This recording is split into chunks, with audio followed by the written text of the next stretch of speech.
कहीं गिन्नी कहाँ गई हो? हाँ, देखो तुम्हें क्या क्या चीजें चाहिए, थोड़ा लिख कर दे दो ना। असल में क्या है कि काम की वजह से मुझे याद नहीं रहता। तुम तो हमेशा सब कुछ भूल जाते हो। तुम क्या सच में भूल जाते हो, या फिर ये चाहते हो कि जो मैं चाहूँ वो मुझे ना मिले? अरे नहीं नहीं गिन्नी, ये तुम क्या कह रही हो? देखो, तुम जो चाहती हो, क्या मैंने तुम्हें आज तक नहीं दिया? क्या बताओ, क्या नहीं दिया है? क्या बताओ। हाँ हाँ दिया है, लेकिन इन दिनों तुम सब कुछ भूलने लगे हो। अरे भूल नहीं रहा हूँ, असल में जानती हो, रोज नई नई चीजें देना कुछ खास नहीं रहता। मैंने सोचा कि एक दिन हफ्ते में तुम्हें जो चाहिए वो सब तुम्हारे सामने लाकर रख दूंगा, तब तुम खुश रहोगे और मुझे अच्छे अच्छे पकवान बनाकर खिलाओगे। क्यों? ठीक है, देख लेंगे। वैसे सुनो, आज आते समय एक बस्ता चावल ले आना। घर में चावल खत्म हो रहे हैं। ये लो, बिल्कुल जैसे ही ऑर्डर करोगी सामने ले आकर रख दूंगा। और देखो, चारों तरफ लोग 2 वक्त की रोटी के लिए तरस रहे हैं। हाँ। तुम ठीक कहते हो। वही मेरी छोटी बहन है, कहाँ से उसे पकड़ लिया, उस भिखारी से शादी कर ली। अब देखो, 2 वक्त की रोटी के लिए आंसू बहा रही होगी। हाँ तो फिर बताओ, तुम्हारे जैसा सुख और कैसे मिला है? अब बताओ, मैंने तुम्हें अच्छे से रखा है या फिर नहीं? बताओ। हाँ, सच में तुम मुझे बहुत अच्छे से रखते हो। मुझे खाने पीने की कोई कमी नहीं होती। हर महीने तुम मुझे 5 साड़ी देते हो, और गहनों की तो कोई कमी ही नहीं है। हाँ, और तुम्हारी बहन? हाँ, अरे उसे तो साल भर में एक कपड़ा भी नहीं मिलता।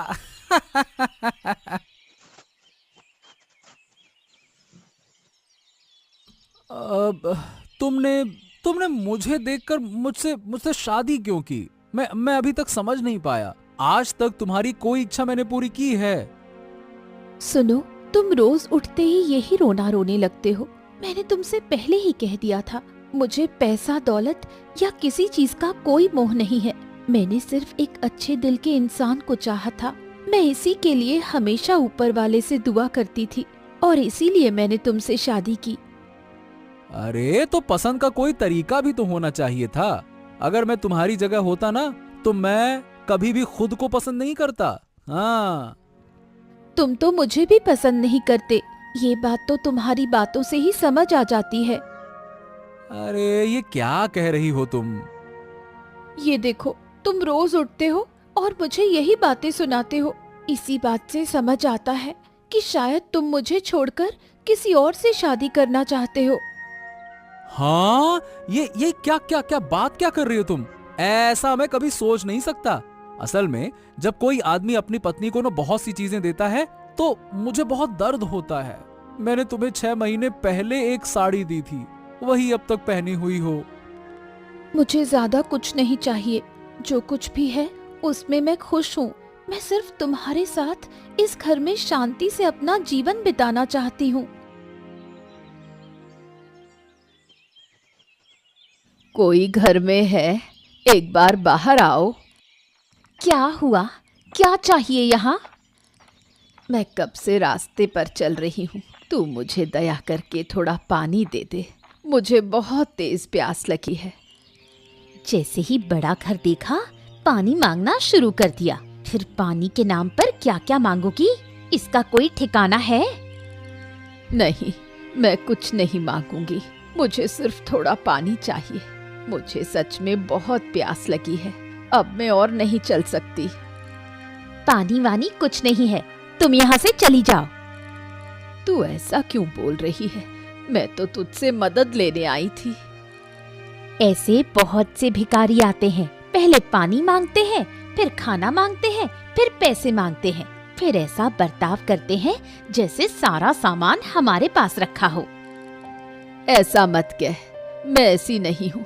अगर तू मुझे पानी देगी तो मैं तुझे बहुत आशीर्वाद दूंगी। क्या मैं उन आशीर्वादों को खा लूंगी? चुपचाप यहाँ से चली जाओ, अपना समय बर्बाद मत करो। ठीक है, मैं जा रही हूँ, लेकिन याद रखना, जिस तरह से तू मुझसे पेश आई है, यही बर्ताव लोग कभी नहीं भूलेंगे।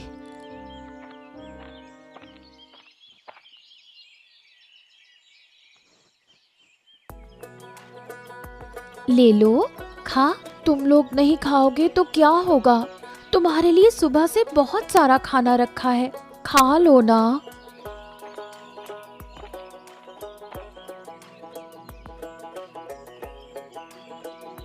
बेटा, मुझे थोड़ा पानी देगी?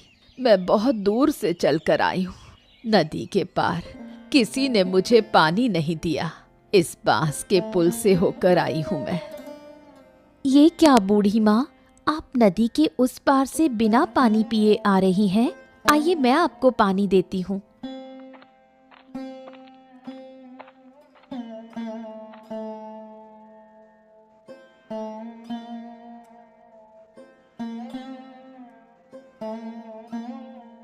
आहा, बहुत शांति मिली है बेटा।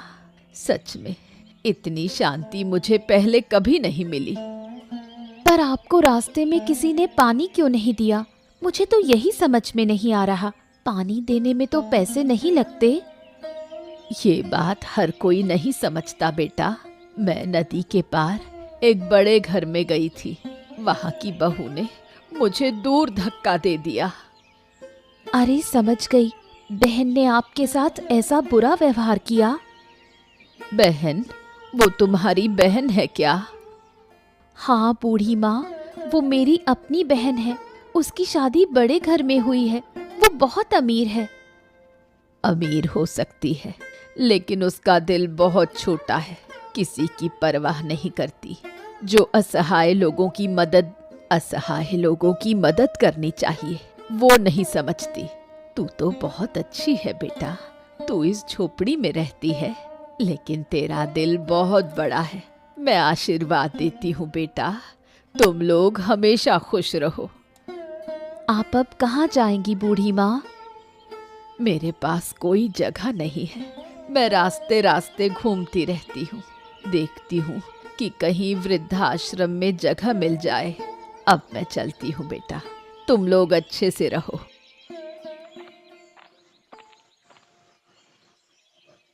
अरे कहाँ हो माँ रूपा? देखो तो, मैं आ गया हूँ। अरे कहाँ गई थी? बाहर आओ। ओहो, तुम आ गए हो? मुझे विश्वास नहीं हो रहा।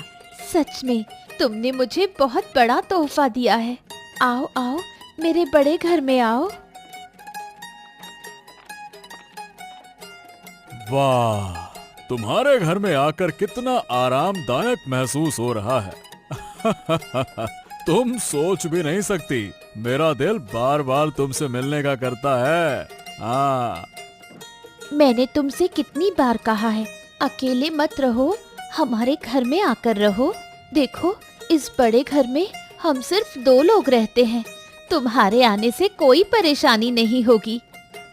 अरे नहीं माँ, वो नहीं हो सकता। बेटी के घर में आकर रहने पर लोग क्या कहेंगे बताओ? हाँ, तुम कैसी हो? हम लोग अच्छे हैं बापू। तुमने मुझे अच्छा घर दिखाकर शादी करवा दी, लेकिन हाँ, वो तो सही है कि तुम खुश हो। हाँ, अच्छी बात है। हाँ, यही तो चाहिए था। तुम लोग खुश रहोगे तो मैं खुश रहूंगा। हाँ बापू, मैं बहुत खुश हूँ। मुझे हर चीज बिना मांगे मिल जाती है। अच्छा बापू, अब बताओ, अचानक यहाँ आना कैसे हुआ? अरे हाँ, असल बात तो बताना ही भूल गया। दरअसल मैंने एक दावत रखी है, तो तुम सभी लोगों को आमंत्रित कर लो। हाँ। सभी का मतलब बहन भी आएगी क्या? उनके घर अभी नहीं गया। सच कहूँ तो अब वहाँ जाना अच्छा नहीं लगता, लेकिन क्या कहें, जाना पड़ेगा। अब किसे समझाएं माँ। सही है बापू, तुम्हारी छोटी बेटी जो घर से बाहर गई है, 2 वक्त की रोटी भी सही से नहीं खा सकती। छोड़ो इन बातों को, अब मुझे बहुत भूख लगी है। अब 2 प्लेट खा लूं, फिर उनके गरीब घर जाना होगा। हाँ बापू, तुम बैठो, मैं तुम्हारे लिए खाना लाती हूँ।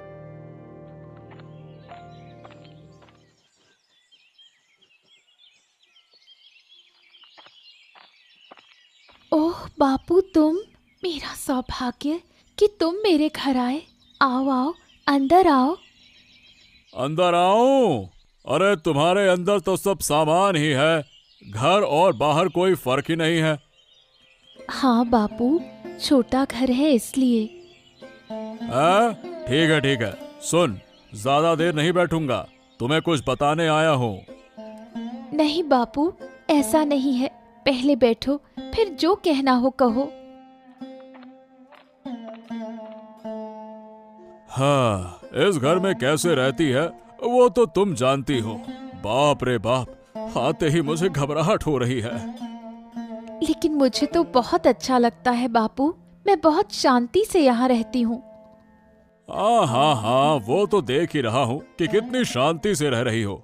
6 महीने पहले जो कपड़ा पहना था वही अब तक पहनी हो। अरे ये सब क्या है? अच्छा ठीक है, रहने दो।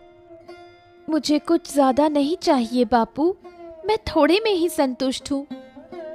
अगर तुम ठीक हो तो वही अच्छा है। अब मैं एक बात कहने आया था।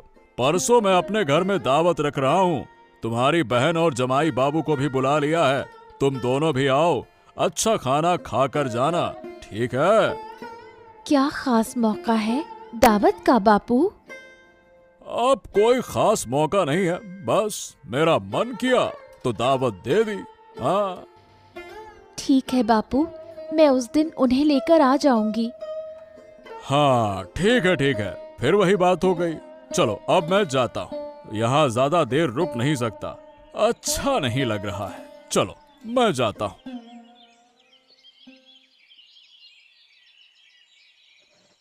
कहाँ दर्द हो रहा है बेटा, मुझे बताना, कहाँ दर्द हो रहा है तुझे?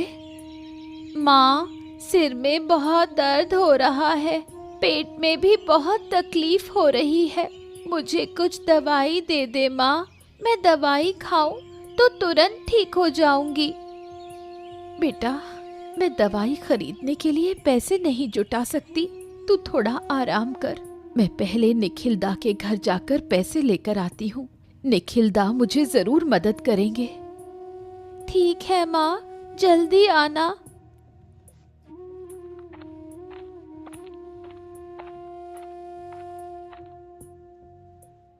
निखिल दा, कृपया मेरी मदद कीजिए, मेरी बेटी बहुत बीमार है, दवाई खरीदने के लिए मेरे पास एक भी रुपया नहीं है, अगर तुम मुझे कुछ पैसे दे दो तो बहुत अच्छा होगा।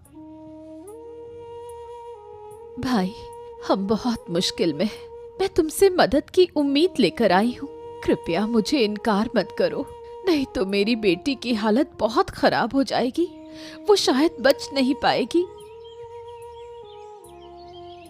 अब मैं क्या करूं? कहाँ से मदद मांगूं? मुझे किसी भी हालत में अपनी बेटी को बचाना है। हाँ, मैं पलाशदा के पास जाती हूँ, लेकिन क्या वो मेरी मदद कर पाएंगे?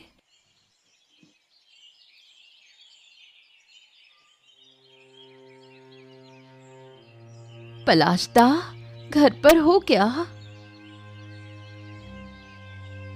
अरे नीलिमा दी, तुम यहाँ क्या कर रही हो? और तुम्हारा चेहरा इतना उदास क्यों है? क्या हुआ है? मेरी बेटी की तबीयत बहुत खराब है, दवाई खरीदने के लिए मेरे पास पैसे नहीं है। निखिल दा के पास गई थी, लेकिन उन्होंने मदद नहीं की।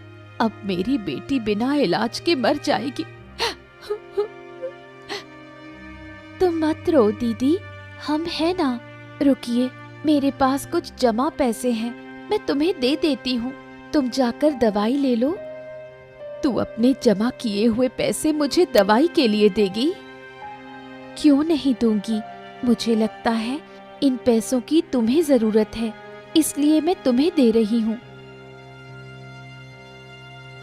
तुझे बहुत धन्यवाद, तुम्हारा दिल कितना बड़ा है, तूने आज मुझे समझाया है कि इंसानियत क्या होती है।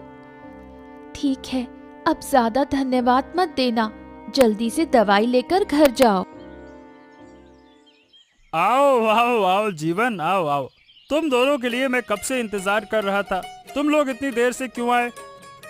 मत पूछो, तुम तो उन्हें जानते ही हो, बस काम और काम, उन्हें कुछ और समझ ही नहीं आता, इसी वजह से थोड़ी देर हो गई आने में। अरे नहीं नहीं नहीं, अरे नहीं नहीं नहीं, काम में व्यस्त रहना बहुत अच्छा है, कम से कम खुद को व्यस्त रखा जाता है। पूरा दिन समय बर्बाद नहीं होता। चलो जीवन, तुम्हें थकान जरूर होगी, अब अंदर चलो। चलो चलो।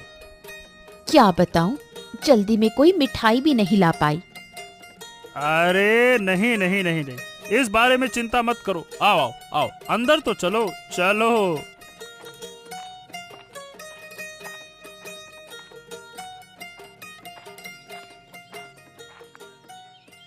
कैसे हो बाबू? तबीयत कैसी है? हाँ ठीक हूँ ठीक हूँ। क्या बात है, तुम्हें आने में इतना समय क्यों लगा? क्या कर रहे थे? दरअसल बाबू, मेरे घर के पड़ोस में एक बच्ची की तबीयत बहुत खराब थी। हम उसे देखने गए थे तो उसकी माँ ने हमें जाने नहीं दिया। अरे बाबू, क्या कोई हमारे साथ इस तरह व्यवहार करता है? नहीं बाबू, असल में हम उनकी फैमिली को बहुत प्यार करते हैं, इसी वजह से हमें आने में देर हो गई। ठीक है, अब ज्यादा बात मत करो। तुम दोनों के लिए घर के पास वाले होटल में एक जगह करवाई है, अब जाओ वहाँ आराम करो। ठीक है बाबू, हम वहाँ जा रहे हैं।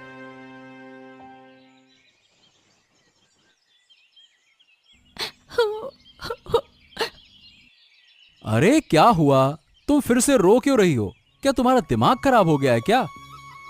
तुम्हें कुछ समझ नहीं आता? देखा, दीदी और जीजा जी को घर के अंदर ले गए और हमें इस बैठक में रहने दिया। ओफो, इसमें क्या बड़ी बात है? अगर उन्होंने हमें रहने दिया तो क्या फर्क पड़ता है? वो तो सही है, लेकिन जब हमें घर में जगह दी तो खाना भी हमें अलग अलग देना चाहिए था। क्या तुम नहीं समझ पा रहे हो? गिन्नी, तुम चुप रहो। नहीं, चुप नहीं रहूंगी। हर चीज की एक हद होती है। अरे रुको, रूपा, बड़ी बहू को मछली का बड़ा सिर दो। कितनी मेहनत से मैंने उसे बाजार से लाया है, दो। हाँ बाबू, ये लो। और ये दीपा, तेरे पति ने कभी इतनी बड़ी मछली नहीं खाई है। देख, एक ही जगह दो खा ले, कब फिर मौका मिलेगा ऐसा खाने का? हाँ? असल में बाबू, क्या तुम जानते हो, हम तो ये मछलियाँ आमतौर पर नहीं खाते, इसलिए हम इन्हें पचा भी नहीं पाएंगे। तुम तो हमारी पसंद की चिंगड़ी मछली ला सकते थे। तुम लोग क्या खा सकते हो? चिंगड़ी मछली की बात करते हो। अगर तुम पहले कहते तो जरूर ला देता, लेकिन अब कोई तरीका नहीं है। क्या बात है बाबू, हमें दावत दे रहे हो और हमारी पसंद के बारे में एक बार भी नहीं पूछा। ठीक से बात करो दीपा, तुम बाबू को अपमानित कर रही हो। तुम्हें क्या लगता है, तुम्हारी इस तरह से बात करने की हिम्मत कैसे हुई? अपमान तो हुआ है दीदी। बाबू ने हम दो बहनों को बुलाया, जब तुम दोनों को अंदर रहने दिया तो हमें बाहर क्यों रखा? ओफो गिन्नी, चुप रहो। नहीं, चुप नहीं रहूंगी। हर बात की एक सीमा होती है। बाबू, मैंने तुमसे ये सवाल पूछा है, क्या तुमने ये जानबूझकर किया है? क्या तुम नहीं जानते थे कि हमारे घर में खाना पीना कैसा होता है? मुझे लगा कि तुम लोग ये खाना पसंद करोगे। तुम अब तक समझ नहीं पाए बाबू। जरूरत से ज्यादा हमें कुछ नहीं चाहिए। अगर तुम नहीं समझ पाए तो ये हमारे लिए अपमानजनक है। अब मैं यहाँ एक पल नहीं रुक सकती। तो तुम लोग अब चले जाओगे? अगली बार दावत पर बुलाओ तो सोच समझकर। हमें तो बस चावल दाल और चिंगड़ी मछली चाहिए थी। चिंता मत करो बाबू, तुम्हारी दूसरी बेटी और जीजा जी है जिन्होंने तुम्हारे लिए इतना बड़ा आयोजन किया। अब तुम उन्हें खुश रखो। हम अब जा रहे हैं। ओफो, तुम ये क्या कह रही हो गिन्नी? तुम पापा के सामने ये सब बोल सकती हो क्या? हैं? अगर वो मुझे और तुम्हें अपमानित कर सकते हैं तो मैं भी बोल सकती हूँ। वो बड़े हैं इसलिए मैं अब तक चुप रही, लेकिन हमेशा चुप रहना ठीक नहीं है। अपने आत्मसम्मान को किसी के सामने बेचना नहीं चाहिए। देखो, मेरे लिए तुम्हें कितना अपमान सहना पड़ रहा है। ये तुम्हारी गलती नहीं है। जिनकी जैसी मानसिकता होती है वो वैसा ही करेंगे। चलो, दिन भर से कुछ नहीं खाया, घर में मैंने झींगा मछली तल कर छोड़ी है। 2 कटोरी चावल डालकर फिर झींगा मछली से आराम से खा लेना। अरे बाबा, आप यहाँ? अब नहीं नहीं नहीं नहीं, नहीं आकर मैं रह नहीं सका। असल में मैंने तुम दोनों के साथ बहुत गलत व्यवहार किया है। मैंने आसपास के लोगों से सुना है कि तुम्हारा घर छोटा हो सकता है, लेकिन तुम्हारा दिल बड़ा है। इसीलिए मैं तुमसे माफी मांगने आया हूँ। अरे अरे, ये क्या कह रहे हैं बाबा आप तो बड़े आदमी हैं, हमसे माफी क्यों मांगेंगे? ऐसा मत कहिए, ऐसा मत कहिए। अब देखो, आज दोपहर मैंने जो व्यवहार किया, आहा, हमने उन बातों को अब सोचा भी नहीं है। आप इन सब बातों को भूल जाइए। पलाशदा, मेरी बेटी ठीक हो गई है। अगर मुझे उस दिन दीपा पैसे नहीं देती तो मैं दवाई नहीं खरीद पाती। हो, तुम्हारी बेटी तो बीमार हो गई, ये तो मुझे पता ही नहीं था। दीपा ने शायद आपको नहीं बताया, लेकिन आज मैं आपके पैसे वापस करने आई हूँ। किस पैसे की बात कर रही हो? मैंने तुम्हें पैसे लौटाने को कहा था क्या? तुम्हारी बेटी ठीक हो गई, मुझे बहुत खुशी हुई, लेकिन ऐसा कैसे हो सकता है? इस बारे में तुम्हें चिंता करने की जरूरत नहीं है। मैं फिर से काम करके पैसे जमा कर लूंगी।